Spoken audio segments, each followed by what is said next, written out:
Hello and welcome to Autofocus. I've traveled to Thailand's capital Bangkok to ride one of the most important new bikes for this year. The Royal Enfield Hunter 350 is a motorcycle that's been in the news of late. It's been setting the gossip mills abuzz and it's been seen in spy shots all around the world. It's a bike that is going to set the standard for affordable, accessible and young new roadster. It's not like Royal Enfield's portfolio is lacking in roadsters, but this one's going to be a little different. It's going to fill a small gap that exists in Royal Enfield's portfolio. It's going to bring in young buyers and it's being called an urban roadster, which Royal Enfield believes is going to help them bring in a whole new bunch of new buyers. Umbrella, and that is the key positioning for this new bike. So what's with the branding, the Hunter 350? What prompted the name Hunter? Despite the fact that it's been built on the splitting image of the Fury, not the Fury that you might remember, not the Zundap Fury, which came from Royal Enfield in the 1990s, but this is the Fury of the 1959 and 60s,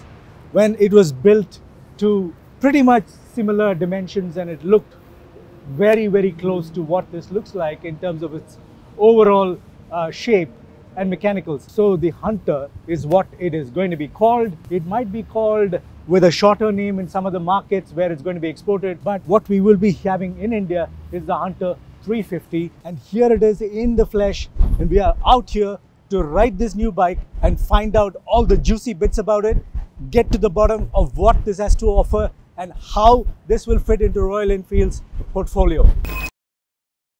Everything about the Hunter 350 is brand new. The shorter exhaust, the smaller footprint, the wheelbase is now tighter, the rake angle of 25 degrees. The entire package is focused on offering agility, offering a compact footprint for you to be able to maneuver it easily. It's also lighter by about 9 to 10 kgs. All of the mechanical parts outside of the engine are all brand new, including dual spine frame that has been specifically developed for the Hunter 350 so that it offers that agile yet firm ride that people would be expecting from a bike of this build. The design is very, very special. I really love the design, the way it looks, the way it's been positioned, that whole roadster lifestyle positioning, a lot of Royal Enfield circular elements that we are all familiar with, and at the same time much of that has been reinterpreted for this. For example, one of the cool things about it is the fact that it is completely lacking in chrome, something that other bikes from Royal Enfield are known for. If you were to look at the detail, understand that this has been built to perform at a certain level, and the ground clearance, for example, is 155 millimeters, not as much as some of the other bikes. But what has been done with Hunter 350 is that the short tube exhaust has been done. It's been packaged nice and tight with the bike.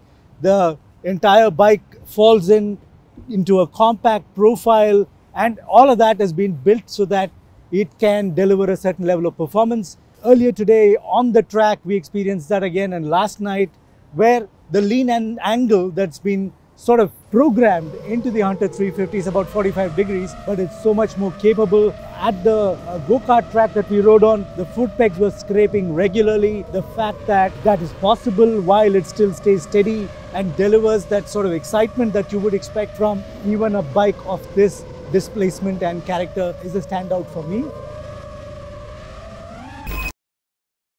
This engine is the same 349cc fuel injected engine that we've seen in the Classic and the Meteor. The engine produces 20.2 horsepower of power and about 27 newton meters of torque. The engine's classic long stroke, easy riding, lots of low end torque kind of character comes through in this too. And riding through some of the crowded streets in Bangkok earlier today, that is a classic standout for a Royal Enfield, and that's something that you will experience with this bike. Lots of low end torque, you can stay in gear, you don't need to be shifting often, pulls right through. It's, of course, the 5-speed gearbox in this is also very easy, clean shifting, very, very easy to work with. The clutch is also light, so typically, again, like I was saying, the character that Royal Enfield wants to deliver with the Hunter 350 is one of easy riding. The throttle response has been changed. So from that perspective, again, you will be able to clearly see that the character is different and that it can deliver a quick burst of speed if that's what you're wanting from it. Royal Enfield Hunter 350 also gets the circular elements that are the classic signature, and one of those elements of course is the digital odometer and speedometer display. Is a circular display with a central digital unit, shows up quite a lot of information that you will need. The tripper navigation pod is also an optional addition. Does come in two different trim variants, Metro and Retro. These are the two broad trim variants, but within that of course there are other changes, including different colorways for the fuel tank, and the fact that it is an all black variant available, that's available too, makes it even more attractive.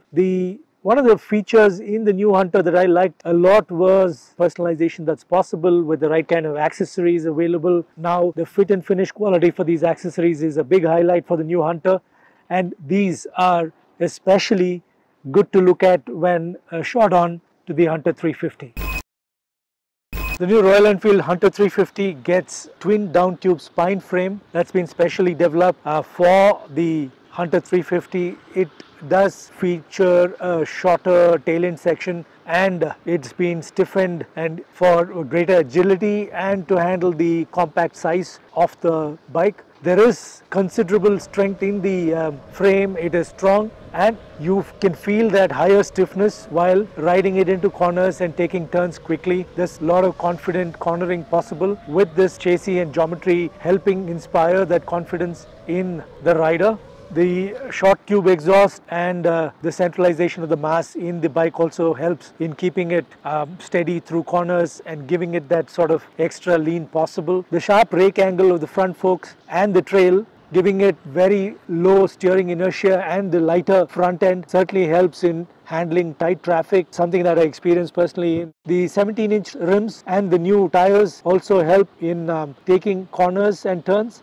For the suspension, the Royal Enfield Hunter 350 gets 41mm front forks with 130mm of travel. The suspension has been specifically tuned for the Hunter. The ride and handling dynamics has been optimized for the compact footprint and the greater agility that would be expected from the Hunters.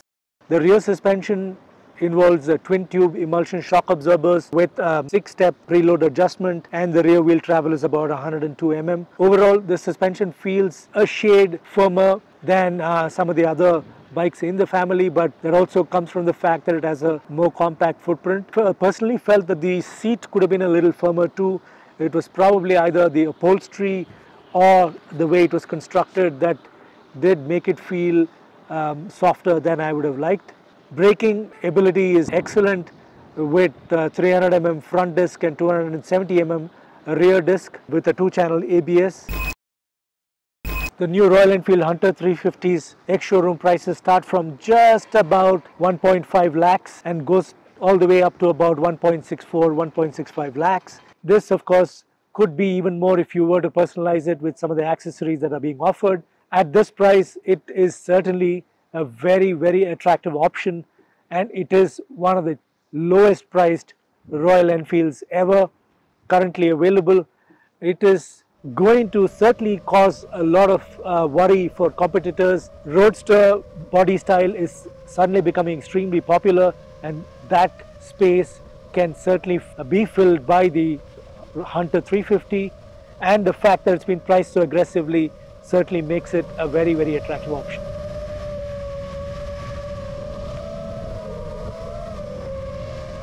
More attracted to this younger profile, this roadster profile that gives you a lot more sort of, urban vibe. That's going to be its USP.